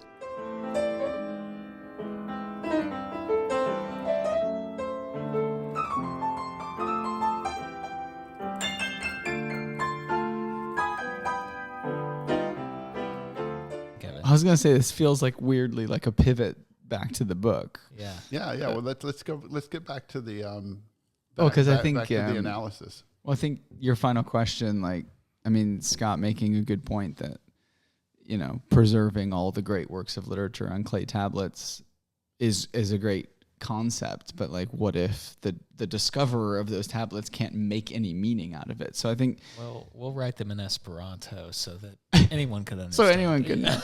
Yeah. But I think that brings us back to maybe we've already answered this question. I don't know, but is Corin's hope to preserve this manuscript doesn't ensure that anyone's going to care about it or read it, or even if they do, will they get the same thing from it that Corin got? So I think maybe this is a question we've dabbled in a bit, but what's the difference between preserving the text of the manuscript and preserving anything like what you said earlier, Scott, the experience or the meaning of it? And can you actually do anything to preserve the meaning of art for a generation that you can't transmit it to? And how do you convince that person that it's valuable? Yeah. We even see that in our own culture where we have something like Shakespeare, that you have a large group of people living today who say Shakespeare is not relevant, has no value. Why would you study that in school? Yeah. Why would, and that's just Shakespeare, regardless of going back to the Iliad, the Odyssey, and the ancient texts. People are just saying those things have no value. And that's within our own kind of culture right now. So yeah, he's preserving this, but if nobody ever reads it, what was the point? Yeah, and nobody cares about it. Unless the point was, I think we were saying this earlier, unless the point was Corin's experience of the art, and that's it. Right. He had a passion for it that drove him to do this absurd thing, and it doesn't actually matter whether the act he took has consequences. You can't forget his career. He's an archivist, right? Exactly. Yeah. He's a trained historian and an archivist. Yeah. So that's what he does. Let's take this a little bit of a different angle here, because I just was thinking, we all now are preservationists. In early, not that long ago, 25 years ago, you had to actually invest money into buying film to put in a camera to take a photo, and you only had 12, 24, 36 exposures on that roller film. So digital cameras didn't exist, and if you took photos, you were very selective about what you chose to take a photo of. Unless you had a lot of money and you were fine, because you also paid to get it developed, and then you waited to see what it looked like when it came back. And the same developer. thing with cinema, where the cost of the film was largely dependent on the amount of actual film they're running through the cameras. Yeah, right, exactly. And now with everything being digital, and we all have phones with really advanced camera technology, considering what camera technology was 25 years ago, we're able to take these incredible videos and photos and images without even thinking about them. And you see people at a concert, for example, and how many people are standing around you with their phones up in the air, recording the person singing. Yeah. And we're just documenting all this stuff. And for what purpose? For what purpose is all this documentation? Versus choosing I feel like this is a tension with my wife and I always, and I think there's an in-between, but what are you doing that for, rather than just experiencing the thing you're at? Yeah, you're going to go home and then watch that concert footage. Let me see this fireworks video I took. Yeah. So I very much feel that way about things that you experience, right? Yeah. So and I think I'm a father of young children and that are getting a little older. I know Wes is younger children yet, but we're getting to that era of sports games and school performances and stuff like that. And I intentionally don't get my phone out when Kindergarten the Musical was happening this Yeah, last year, yeah. or when my son's playing a soccer game, because I want to be living in that moment itself. Right. But I'm also guilty of taking a lot of pictures of my kid in just like day-to-day life, which we never had. Like when I was a kid, we had a camera. We had even a video camera with like an attachable microphone and stuff, but it only came out on holidays, special occasions, birthdays. Yeah, you would think that your whole life was Christmas because every photo is a Christmas or a Exactly. birthday. Right? Every Super 8 or every VHS is all... It was a heavy piece of equipment too. Right. Yeah, you had to like get it out and put the tape in it or, you know, set up. And so... In other words, it was very intentional. It was very intentional. Whereas now you can just like, oh my God, my kid's doing something super cute. I'm going to take a quick picture of that. And so our children are growing up having their whole lives documented in day-to-day stuff, but I'm doing the opposite. And I find, and that's the really interesting. So I'm not taking the birthday video. I'm taking the random fell asleep on the couch picture. You know what I'm saying? Yeah. Whereas it would have been completely the opposite when I was growing up. Yeah. What's also interesting is now I have adult children who grew up in that digital era, and they have so many photos of them that they're not that interested in even seeing them. Yeah. Where when I was, there are relatively few photos of my childhood compared to what there were today of digital images. And so I look at them and I go, oh, that's what I looked like when I was 8. You know, but these kids have seen every day of their lives documented through thousands and thousands of images in video. Must have been a jump scare for you to see that, Joe. Yeah, I was really handsome young man. It's actually receiving an award. What happened? Oh yeah, nice. It is weird. Yeah, I think too. For me, at least, I value a lot more the experience of art, and that's not just in literature. I also am a big proponent of sitting down and listening to an album all the way through. I don't like playlists. I really just want to hear the vision of the artist from the beginning to the end. All 27 consecutive hours. Sure. Yeah. Yep. If necessary, yes. Right. That's what they're doing. But you're also talking about, I think a thing that's not common is like you're talking about like not putting music on in the background, but sitting down and committing to listening to an album as the activity. Yes. And not, I mean, you would like then, there are other artists who do this, but Bob Dylan has a strict no cell phone policy at his concerts. Oh, okay. And actually you get thrown out of his concert if you're using a cell phone. I like it. And so most concerts that you go to that Dylan's playing, they have you put your phone in a bag, and the bag magnetically seals. And then when you leave the arena or the theater, you can run it through a scanner. It opens it up, and it's very, very fast and easy process. But you cannot access your phone during the show. That reminds me of the band Swans, Michael Girard, the front man. When if people sing along to his music at the concerts, he will call them out and ask them to leave because he doesn't want them doing that. He wants them to experience the show. Wow. Right. So, maybe that's an extreme example, but I think I can still respect it a little bit. So for me, it's not that the cultural consensus doesn't mean anything, because I think that the things that we look at as classics and like you were talking about, Scott, the idea of continuity, that does matter. But a lot of it is personal experience. So some of my favorite things, some of my favorite books, I think about like the experience of reading Bottom's Dream. I'm not gonna forget that. But if you want to read it in English, there are 2,000 copies. So is that going to be preserved? Probably not. I also think about William Vollmann's Rising Up and Rising Down, the full thing. That's another example where there just aren't very many copies of it. I don't think that's a reflection of the value of the work. It's just there's not enough interest. It doesn't mean that it's good or bad, but it's one of those things where I think there's a lot of value in it, but as a culture, we are probably not going to preserve that. Well, in an odd way, we're all doing this, but those two works you just mentioned with so few copies available indicate they appeal to a very small segment of the population, which makes you like a corn.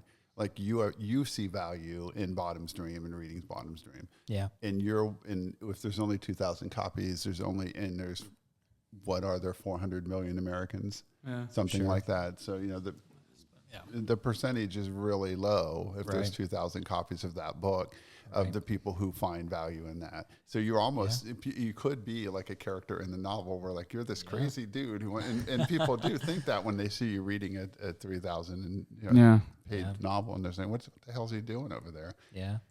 And I even think about like what you're talking about with Shakespeare. In our lifetimes, we probably will not see Shakespeare phased out. But I do wonder, in 100 years, are people still going to be reading him? Will that have shifted on to something else? And it isn't at all that he's not worthy of being preserved, but it's not up to one person, right? Yeah, well, and I think that, so I'm a huge Joseph Campbell fan, and I love the older stuff. Like I famously I think pre-West made these guys read the Eddas, poetic and prose Eddas of Nordic, Icelandic mythology. And I remember. I love this. I'm a better person for that. But it's sort of like, I think that what happens is the story is retold. And if you do look at the history and the roots of things, it helps you understand the modern world and how we've progressed and the universality that really connects us as a through line of that continuity to our past. But Shakespeare will not die in the sense that we're going to have films like Hamlet. We're going to have Hamlet retold, that story over and over. I mean, Christopher Nolan in a couple of days is releasing The Odyssey. Yeah.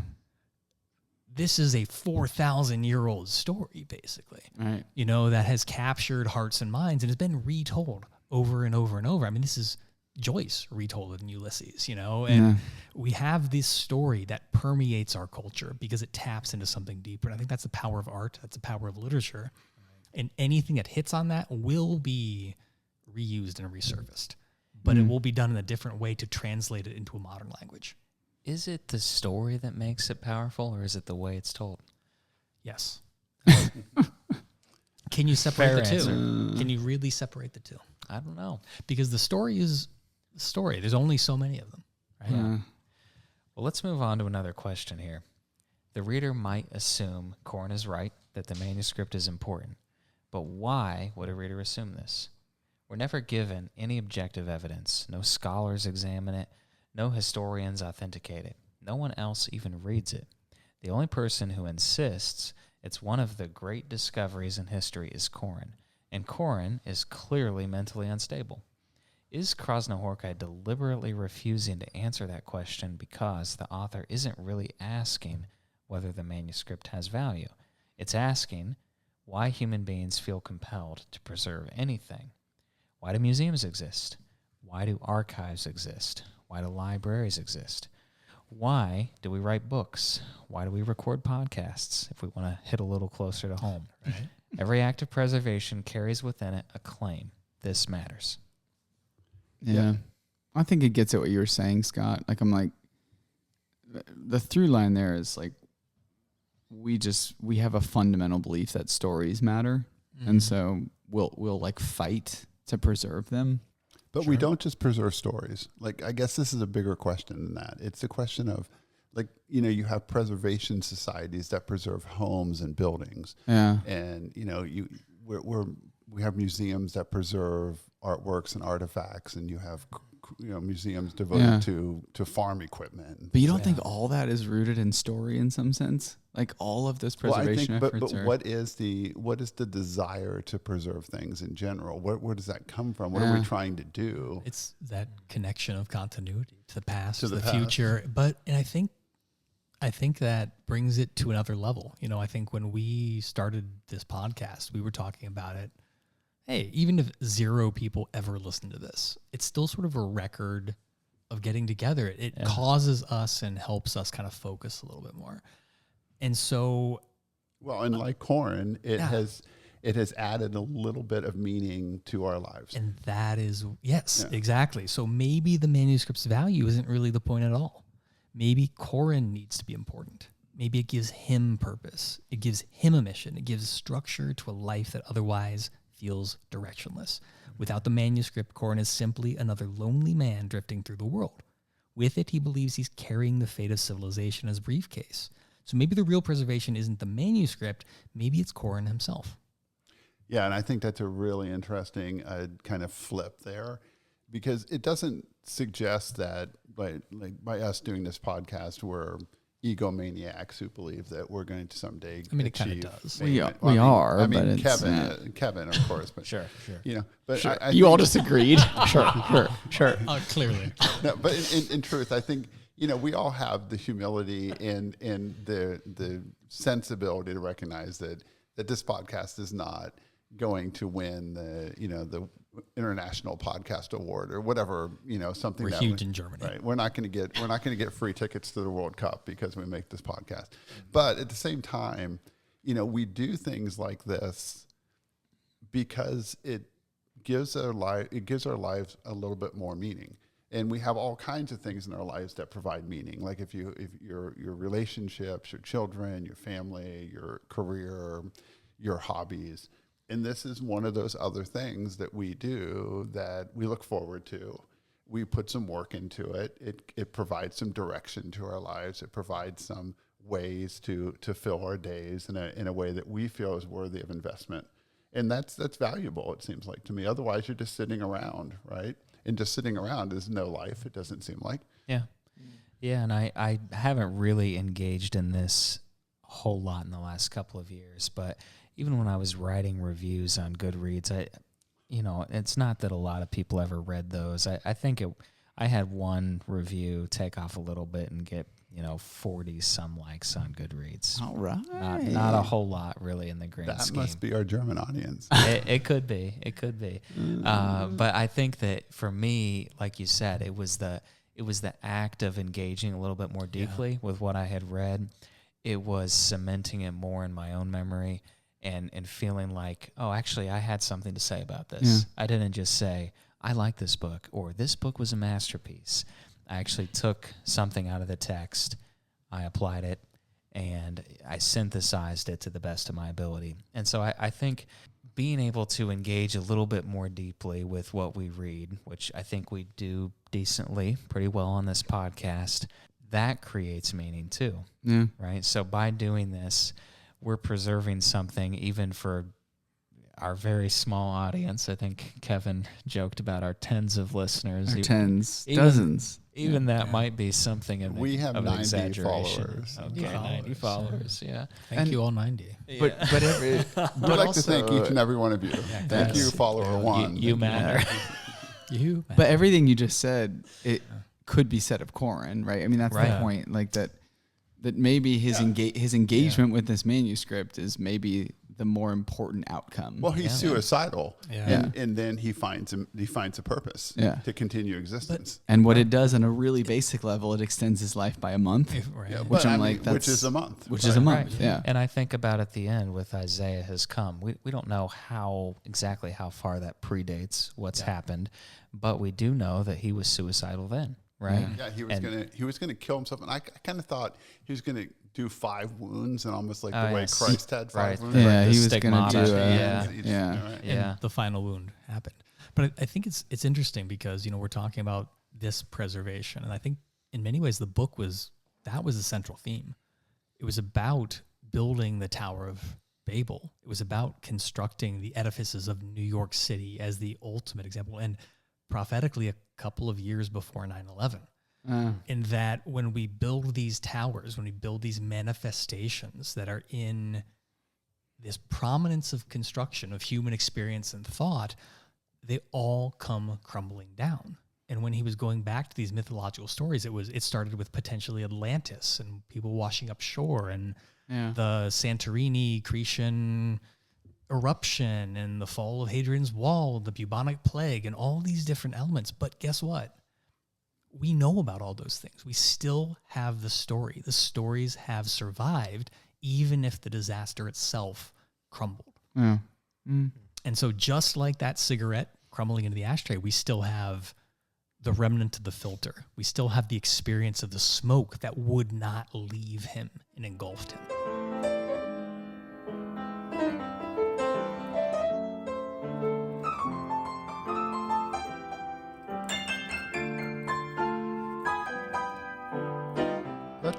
Let's keep it going. Let's talk about Maria. Maria.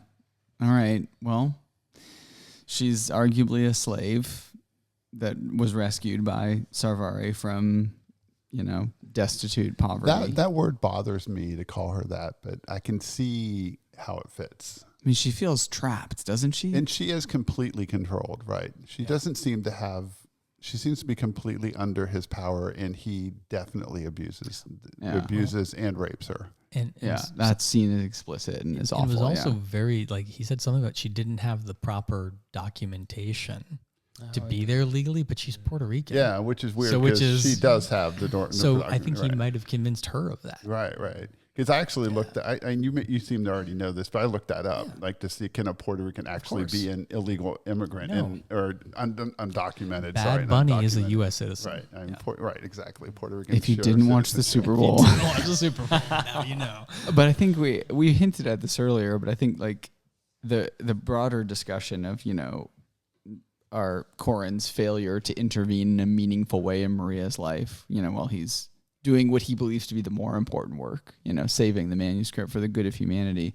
But at the same time, there is that weird moment, right, where Maria comes in and touches his hand while she thinks he's asleep, which I think in a weird way feels to me like didn't Corin actually do something for her, which is he reached out to her as a human being and somehow managed to connect with her in a way that she also felt she felt and reciprocated, even though they didn't speak the same language. And I don't know, couldn't realistically actually be each other's salvation. But didn't he connect with her in a human way that she reflected? I don't know. Is it too romantic to say that? By telling her a Hungarian narrative. But she even started to respond to him in some simple, weirdly accented Hungarian phrases. And she came over. Started trying there to was say one things about in snow. English. Came over for the snow. They had a moment. So I'm is there an idea here that yes, his way of doing it was absurd, but it acknowledged her physical presence in the world, which is more than Sarvari did in some sense. And I would also say, too, that even though she didn't speak Hungarian, she spoke presumably a little bit of English. And any time that he had those italicized words in there, he was using as many English phrases as possible when he was talking to her. And it's funny, I think that, we had a lot of time, with the entire time that we were learning about the manuscript, Corin was telling Maria while her back was turned to him. Yeah. And the interpreter was out of the apartment for most of the day and would come back drunk and violent and an asshole, basically. Yeah, and then he disappeared for almost weeks. And when he disappeared, the two grew closer together. Right. They were talking about they were on the same bed together for a while. I mean, if they were trying to figure out what the hell was going on. With the new boxes. Absolutely, but that brought them together, right? And I think that if he had never returned, what would that experience have been? Yeah, that's interesting because we're taking it in a different, and I think a good interpretation, which is not the few things I was able to find on Reddit and things, were primarily claiming that this was this tension between Corin wanting to do this thing that he thought was monumentally important to humanity, but not saving this struggling, abused woman that was right in front of his face. But did we ever... I know we've said that a few times, that he's doing something he thinks is monumentally important for humanity. I don't know that I buy that. Did he ever say he was doing this for humanity? I think he did. Doesn't he say, or is it just all my research says that? I don't think that's in the text. I think he says something along the lines of he believes it's important to be available. It's important. I have not for humanity. I have something to add. I don't know if it really answers your question, Scott, but it does say he was simply keeping history going. Yeah. If he might put it that way, while knowing at the same time that he was entirely missing the truth, though the fact that he knew, even while he was working, that he was missing it rendered him calm and equable, giving him a certain sense of invulnerability. So he knows he's missing the history that he's living, but he's preserving this history, but it's more about he is trying to make his experience seem important and preserve that. I don't buy that he's doing this for humanity. Well, yeah, I mean, but that's an interpretation that we've come to now after some discussion, and I agree with you that now with discussion we start to realize, why did I write a novel? Sure. It wasn't because I sold 100 copies. because obviously the world doesn't care that I wrote a novel. Humble brag there, Joe. Well, thank you. Well, I mean, no, I'm trying to not humble brag. I'm trying to show like it's not very successful. But the point is, it was meaningful to me when I did it. Of course. And as Kevin said, it kept me alive for a couple more months. I'm not. But you didn't do it for humanity. Right. I did it for me because it gave me it gave me a project. Exactly. So I think that when we're trying to portray Corin as he's doing this because he feels this manuscript needs to be preserved for humanity, I don't think that's in the text. I do wonder, though, why he would write that, because why he would bother putting it into a place that he felt was invulnerable.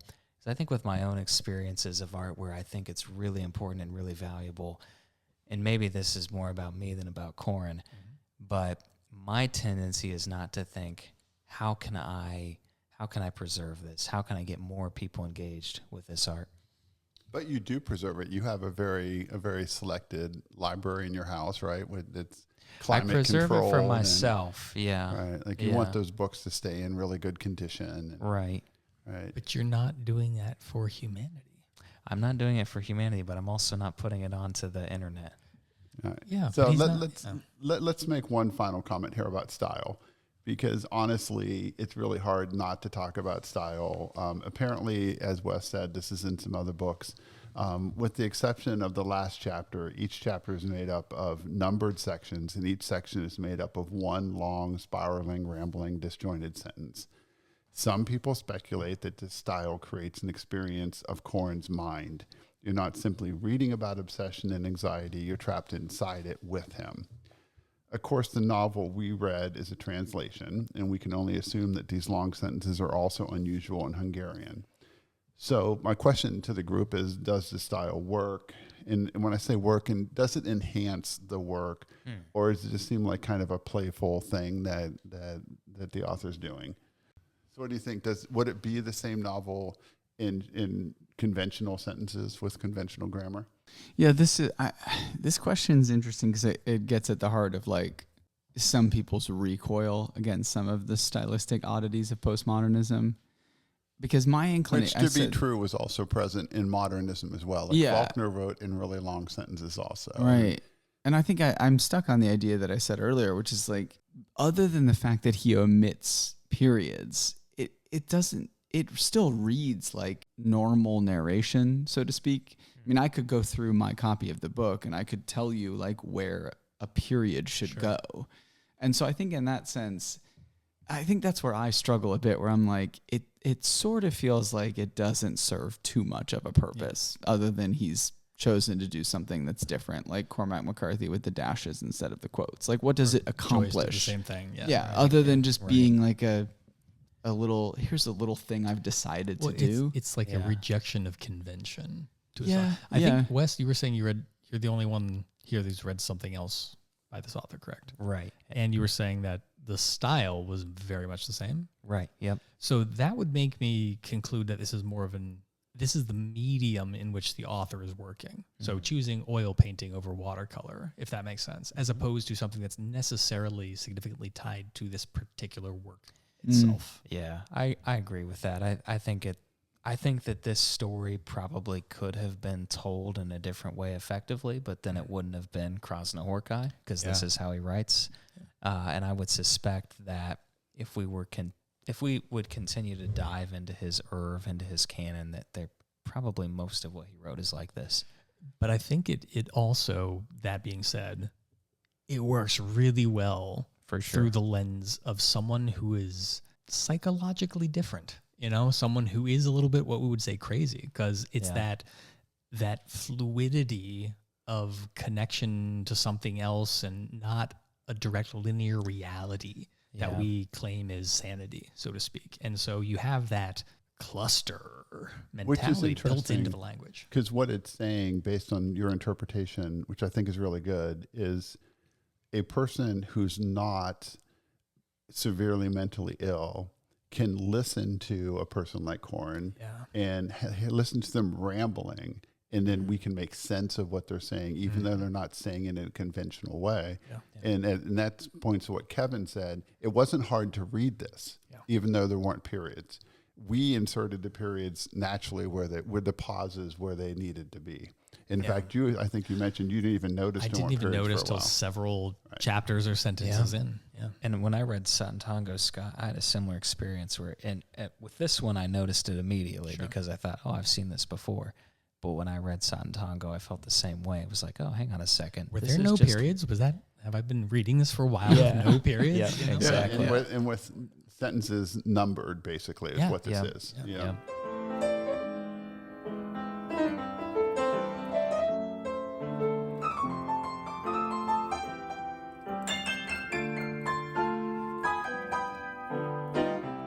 All right, final thoughts. Well, I mean, we didn't actually talk too deeply about it, but I really appreciated the self-awareness and what I perceived as some of the self-deprecation present in the novel, that especially when Corin really gets going on his like rambles about the manuscript and his complaining about the endless sentences, the opaque meaning, the very things that this book is and that much of postmodernism is.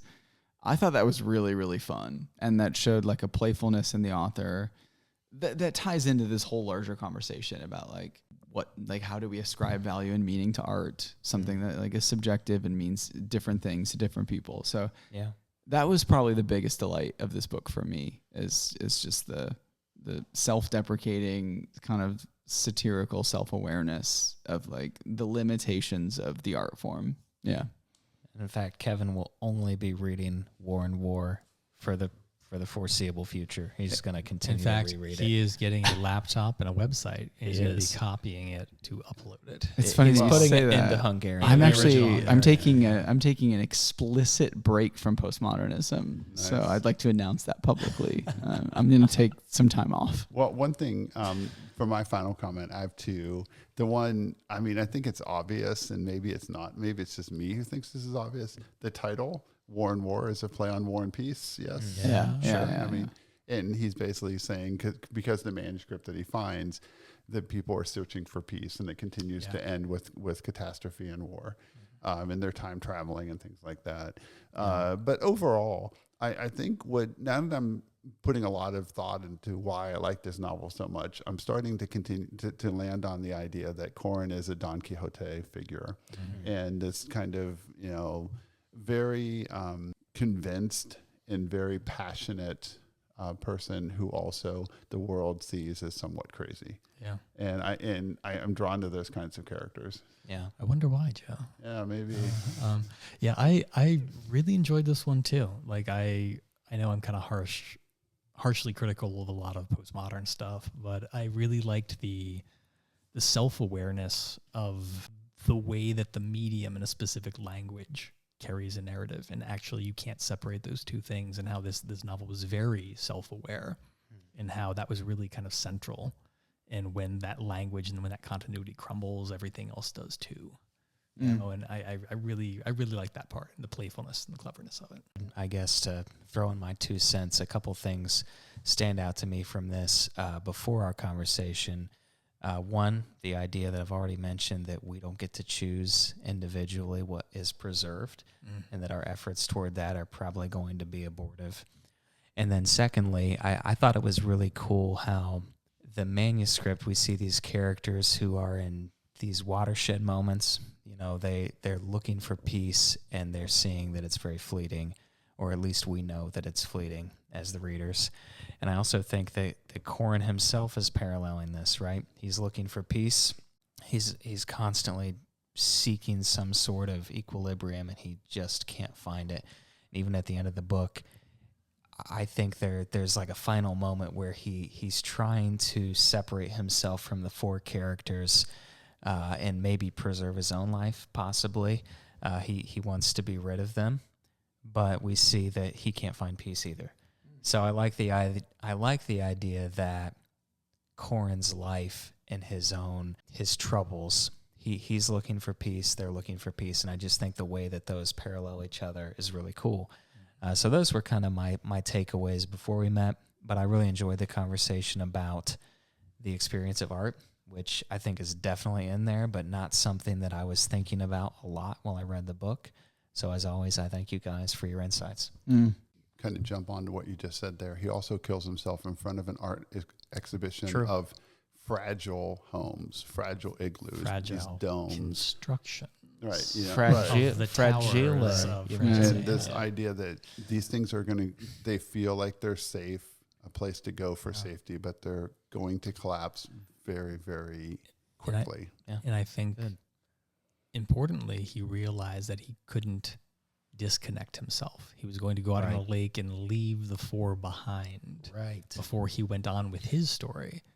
He can't separate it. So all of those fallen towers, all of that broken art, all of that fragile structures are always with us, whether we want to admit it or not. And that's why we should all read the Odyssey. All right. His story. Or watch the movie. Correct. I really wanted to make a history pun when you said his story. His story.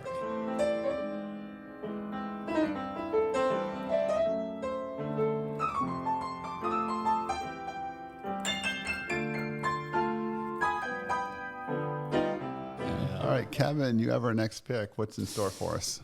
Okay.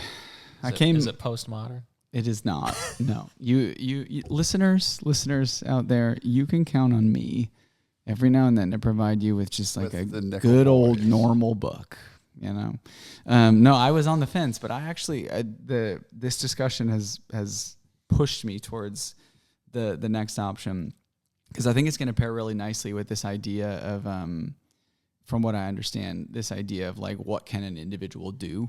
And I think we've talked a lot about like what can one person do? You know, can Corin like significantly impact humanity by this one seemingly pointless act of preserving the manuscript? So I think there might be a parallel that we can discuss in the next read, which is Burnham Wood by Eleanor Catton, who is a Booker Prize winning author, and I think a more popular name across the pond, so to speak. But Burnham Wood, Eleanor Catton. Also and maybe we'll pick up this conversation again of like what can one person actually do, because I think we'll see that that's like a thematic thread. It also comes down from Dunstan, right? Absolutely. If you don't know the Macbeth reference, first read Macbeth and then pick up Burnham Wood. All right, and thanks for listening. And if you're a follower of the show, thanks for following us. Just a plug for my novel, I Ain't a Girl. If that's something that you haven't picked up and you're interested in seeing what I wrote, it's out there on Amazon. And thank you for listening, and tune in or download our next episode in about a month. Thanks.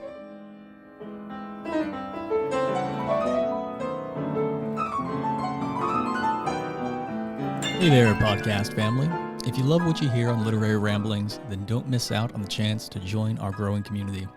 Here's how you can help spread the love and support the show. First, make sure you're following us on your favorite podcast platform, whether it's Spotify, Apple Podcasts, or wherever you tune in. Hit that follow button so you never miss an episode. Next, show us some love by liking our episode. It only takes a second, but makes a huge difference in helping us reach more listeners just like you.